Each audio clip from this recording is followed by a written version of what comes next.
Hi, and welcome to Serenity Now, a place for entrepreneurs to ask questions, learn, get connected, and be inspired.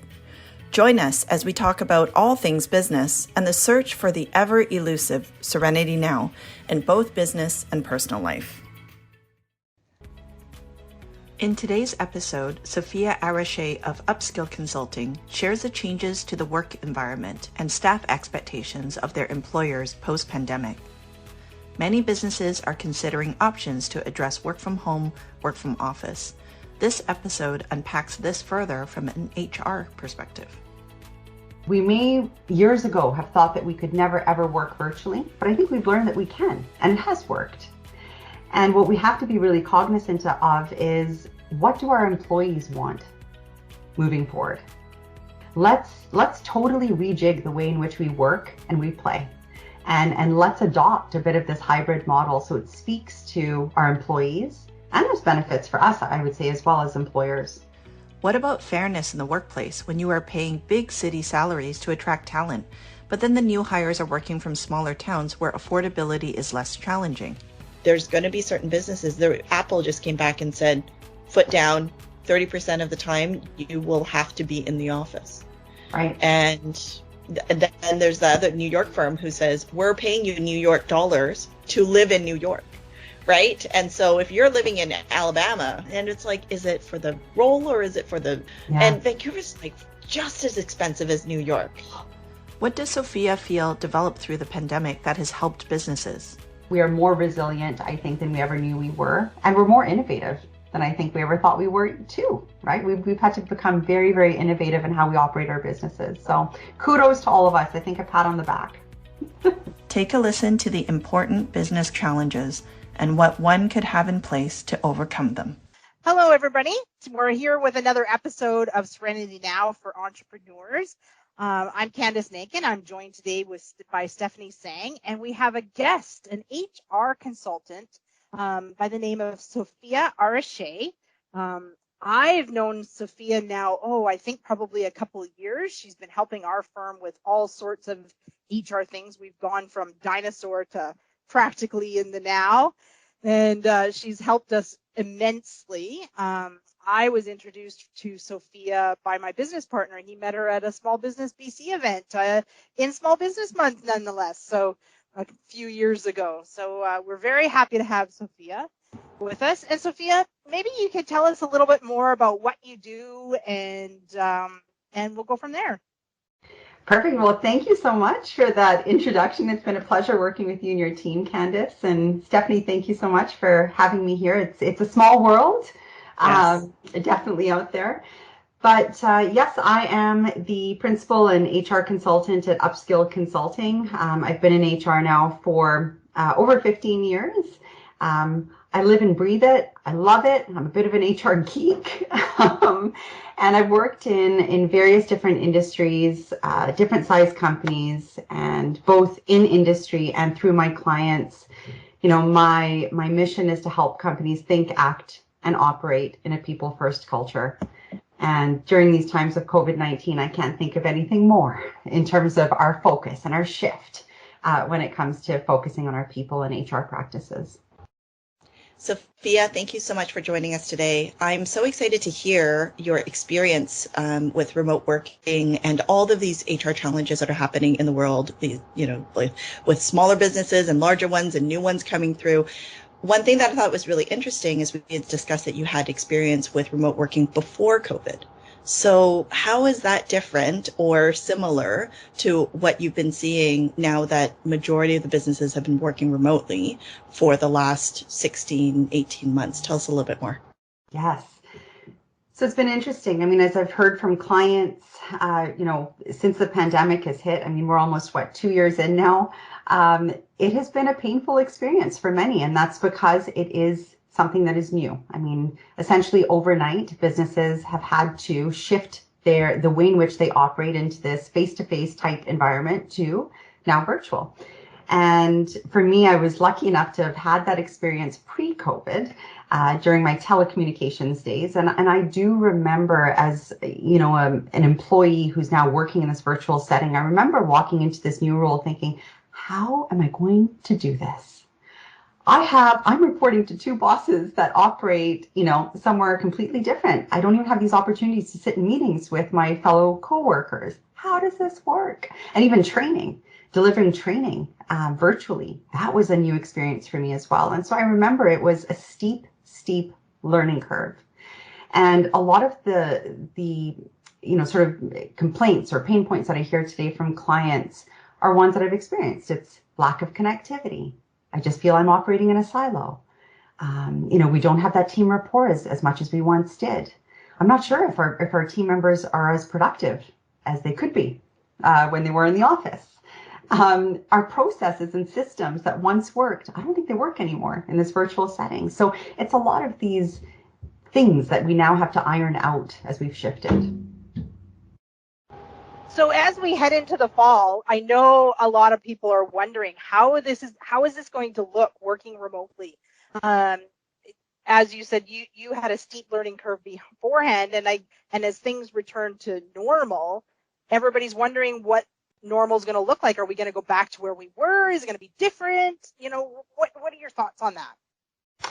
Yeah, it's interesting. I mean, with restrictions now lifted, I'm hearing a lot of dialogue now with employers thinking about, well, what's our next step with restrictions lifted, second vaccines now, masks are no longer mandatory, et cetera. What does this mean for us? So come fall, does this mean that we all go back to work, everything is back to normal again?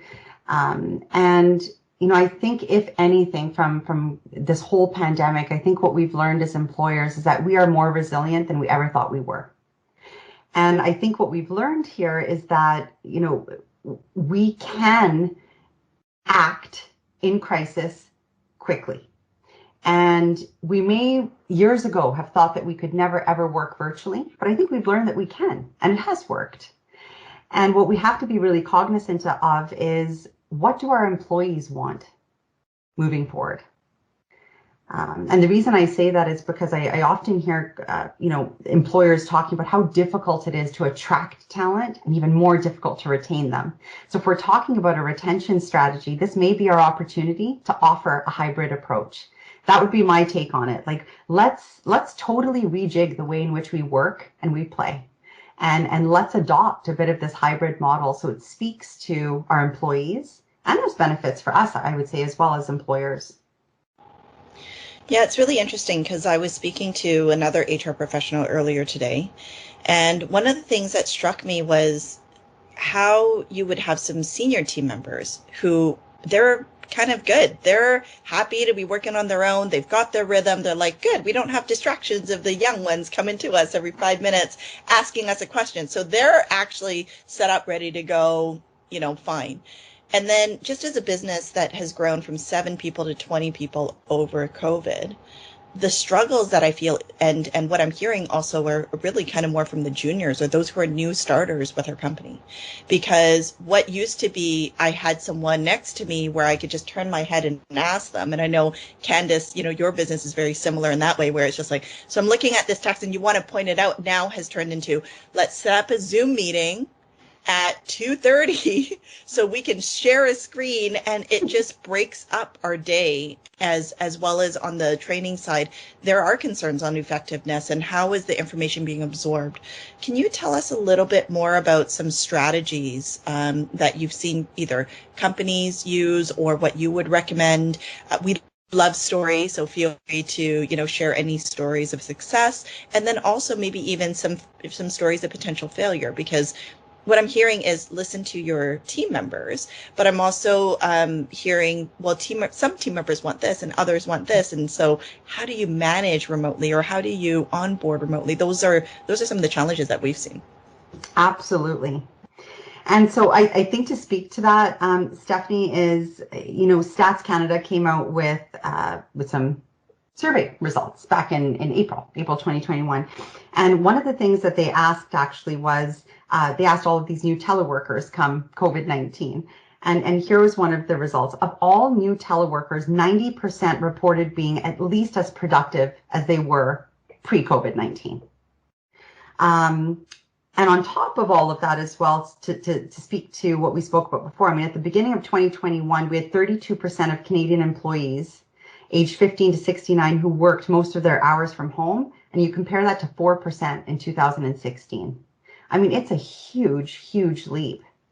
And just because we have this leap does not mean that it's painless. There are definitely areas where we continue to navigate in the HR world and from an employer standpoint as to how do we iron out the glitches? How do we make sure this is conducive to a virtual setting? And when you speak about onboarding, this is a pivotal part of it. I completely agree. It is tricky. It is really tricky. And I can speak from it from a point of view of me being on the receiving end as a new employee working virtually. Because this is my first introduction. I remember walking in again, feeling really confused. Oh, I don't know how this is all going to work out. And they did many things beautifully, and they've stuck. And I've suggested this to my clients. The first one is suggesting that the onboarding process is also something that the new hire takes control of and is accountable for. So what I mean by that is encourage them to set up meet and greets with each team member. 15 minutes, 30 minutes. Do that within your first month. Go ahead, set up those Zoom calls, those phone calls, get to know your team members. We encourage you to do that. And this is a great opportunity for them to start building that rapport and really understanding the ins and outs of the business and kind of how they fit in to all of that as well. That's a great opportunity to embed into your onboarding. I'd say the second piece of onboarding is to also ensure that there are recurring touch points that take place.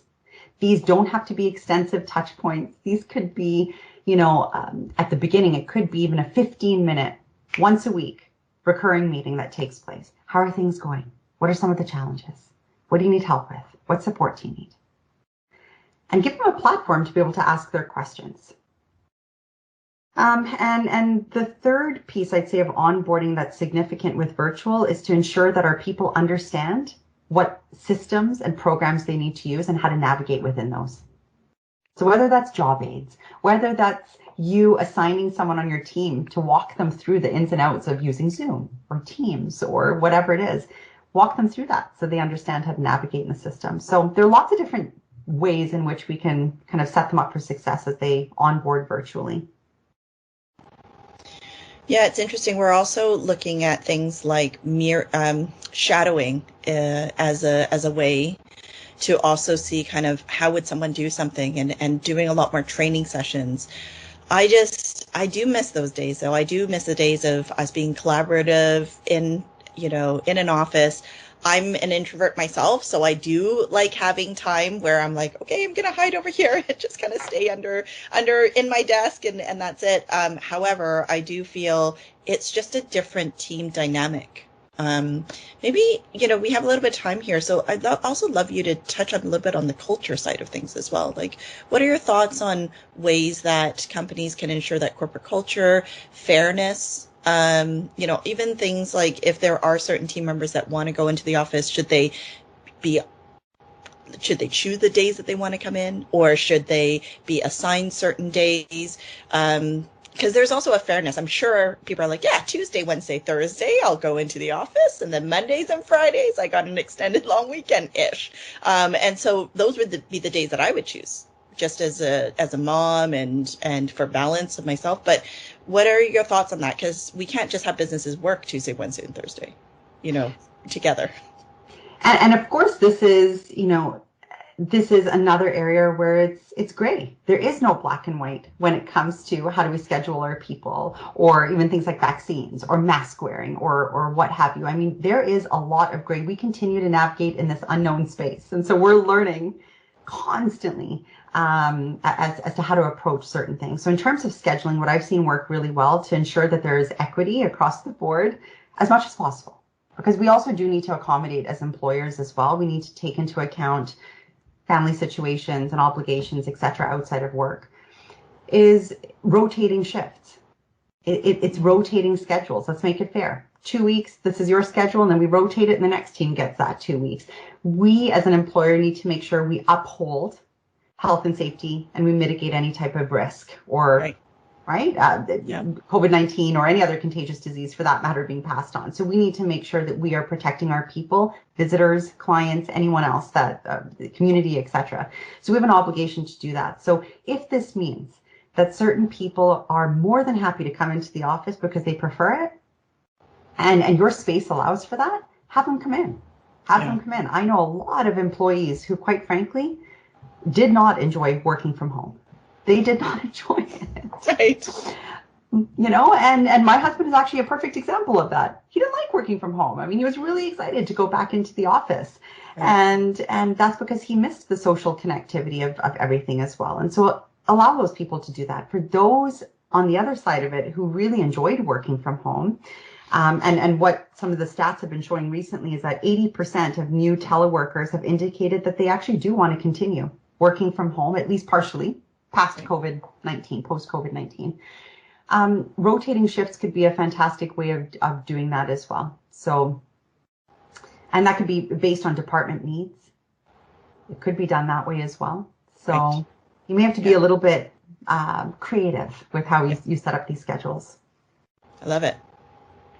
Sofia, I bet you have lots of resources that you could direct people to if they're feeling a little lost, as I'm sure many of us are.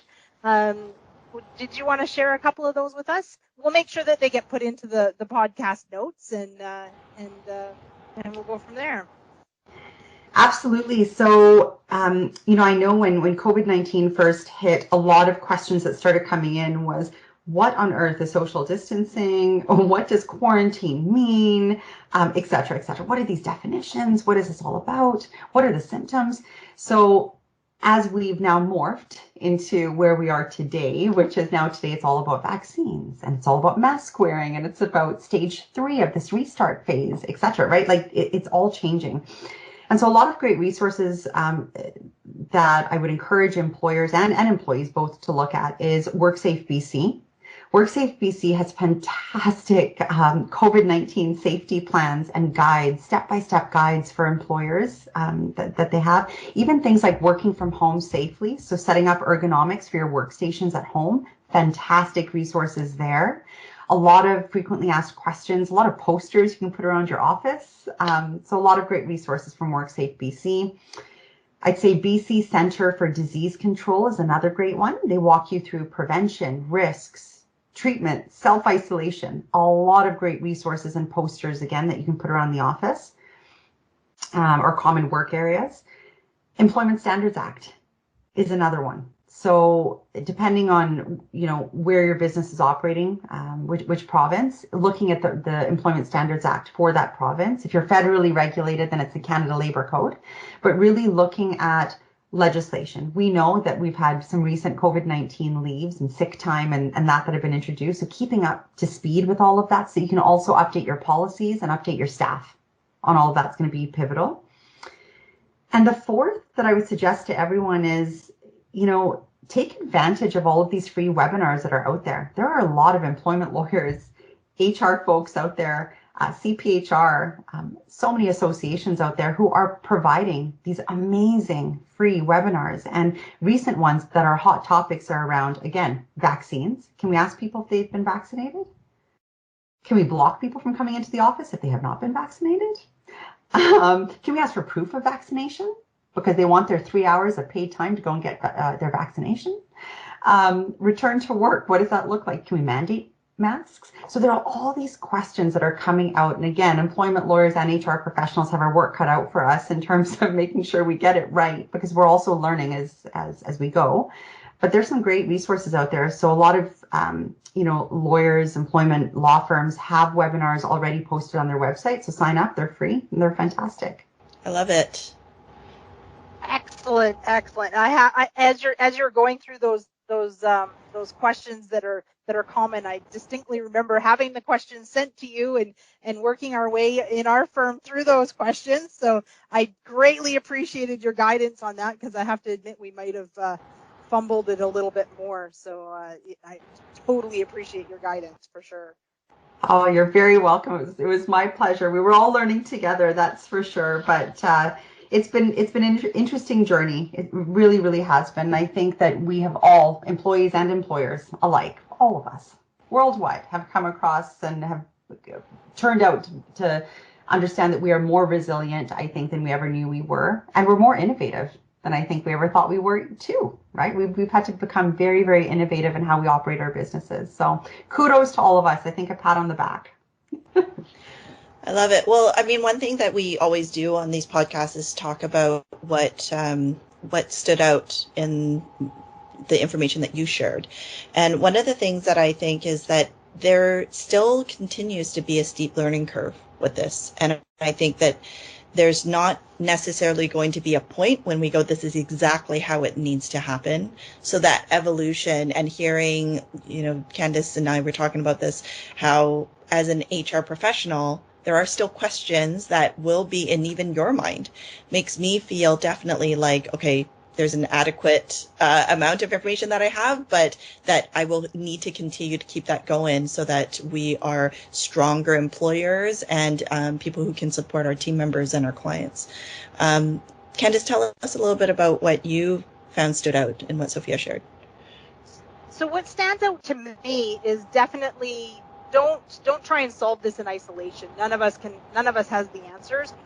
Ask questions, reach out, see some of the resources that Sofia has mentioned. Find other resources. Like, the resources are boundless. We live in an information world, so do reach out, ask the questions, and get the help you need, because I don't think any one of us in isolation is going to be able to answer all these questions. It's going to be a combined effort as people move through this new time in our lives. I mean, I love you went through a few questions in there about what are you allowed to ask? What are you not allowed to ask? Is there anything that, I mean, obviously you absolutely cannot be asking, have you been vaccinated? You can't be asking why you haven't been vaccinated. Like, I understand that. But it is this weird, it's a personal preference. But then when you see people who are wearing masks in the office and then everybody else isn't wearing masks, like, there's also a little bit of a story that will come, unfortunately, with that, some assumptions that are being made. It'd be interesting to kind of hear your perspective on what you think that could mean for employers to be able to protect the rights of team members who maybe they don't believe in vaccination, or they have some concerns on how that impacts them and their family. What are your thoughts on that? And I think as employers, we have to be very delicate with how we approach this. And what we have to understand is everyone is going to approach and deal with COVID-19 differently. We are not all on the same path. Some people are more anxious than others. Some may hop on the bus a little bit faster than others, etc. Just like with any change, right? Sure. We're not all going to approach it exactly the same way. We need to be patient. We have to be very, very careful with our communication or lack thereof, because if we ask the wrong questions and we mandate that people get vaccinated, if we are not operating in a high risk business, right, then what we're really doing is we're opening ourselves up for human rights claims, and we're opening ourselves up for claims of any kind, really, right? And so we need to make sure that we are, and privacy as well. We're impeding on people's privacy. And so it's trying to delicately tiptoe around it, support our people who have not gotten there just yet with vaccines, and make sure that the people who have been vaccinated also feel comfortable in the office. So again, it's such a gray zone. It's like, do we just mandate that everyone wears masks for the time being? Are we allowed to do that? Yes, you're allowed to do that. Yes, you can. You can do that. It's above and beyond what stage 3 is all about right now, which everyone, for the most part, people are pretty excited about not having to wear masks in public spaces. But in our workspaces, we also continue to have this obligation of protecting our people and creating a safe and healthy work environment. And if that means that everyone still wears masks until we figure everything out, then do it. Yeah, it's really interesting. Yeah, I think that's I think that's the approach we've taken. We're just remaining in stage 2 until stage 4, office-wise. Yeah. Interesting. Yeah. I mean, I think that my personal struggle with having office time, not having office time, is I, as a CEO, am totally happy to be working remotely. I get way fewer questions, but it is really making sure that my team feels really supported and has access to me in a way that they feel they're not impeding, because that's the other thing is used to be they could just walk by my office or, we had an open office and they could just, hey, I've got a question, and they could come 4 or 5 times a day. Now I'm finding they're even holding back to even, we're using Slack and we're using things like that, but I might not respond right away. And then it goes a day and they're like, she's ignoring me. Like there's just all these assumptions that are being made these days. So it's, I felt like I've been feeling, and I don't know if a lot of other entrepreneurs have been feeling this, like I'm kind of walking on glass a little bit. Yeah. Because if I say this, they could take it this way. They say this, they could take it this way. And it's not meant to be, but their anxiety levels it's just like sky high.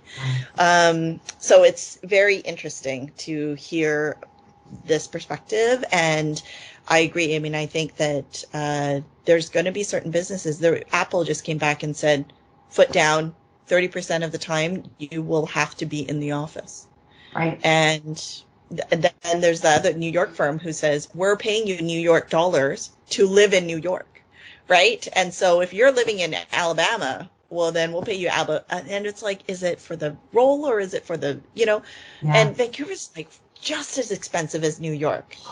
I know. I mean, that's a benefit for employers, right? That's what I keep hearing. Like for us, it's, real estate now is cheaper. Fantastic. Have people work from home. That's even great. Like we will scale down our real estate because of that. That's amazing, right? Or improved employee retention is another big one. I mean, from some of these stats out there, what people are saying, employees are saying, is their next big move is going to be an employer who supports virtual work of some type. Yes. Right?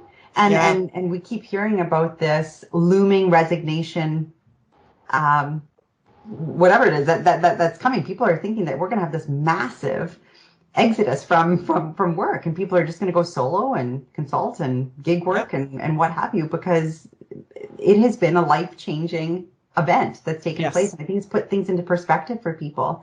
And, this isn't just a generational thing right now with working virtually. I really do believe that employees have gotten a taste of it and they're like, hey, this is a part of my core value, work and life balance. I don't have to commute 2 hours a day to work.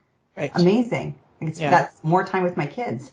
And quite frankly, I know a lot of people who are working from home who are working harder. You're glued to your laptop. Yes.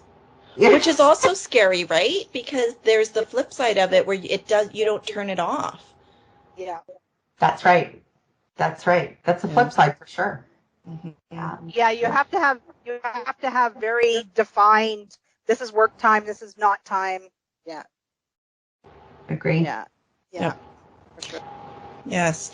Well, I wanted to thank Sofia so much for coming on. I think that this podcast is very timely for people going back into the fall and providing options and serving their staff and understanding what it is that they want, and also assessing what the needs of the business is, right? You can't have a restaurant where people want to work remotely. So that doesn't work so well. And so just making sure that you're also looking at what you can do, as opposed to, well, my team members want this, so I have to do it this way. And so there's some considerations on that end as well. But keeping up to date on all of the government requirements and regulations is also very important, because some of those things are probably going to start coming through as mandates. And we will work together on this. And so thank you so much for coming on and sharing your expertise. And we look forward to more information in the future. If there's any other resources that you'd like to share with us afterwards, we'll make sure that those go on the podcast notes as well.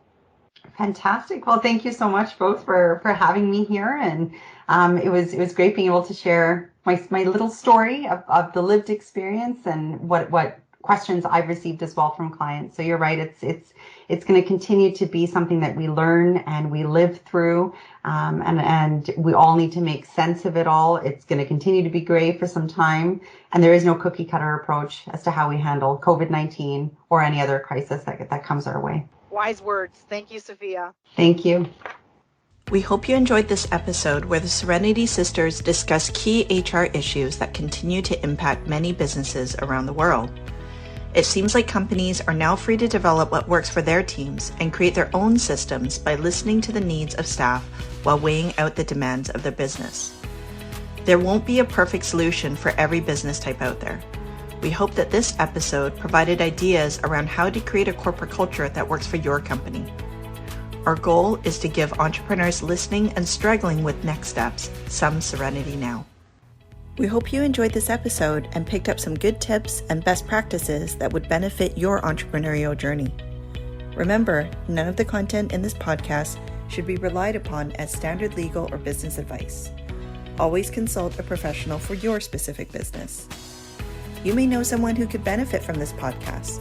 Please share it with your business community, and perhaps it can give an entrepreneur you know some serenity now.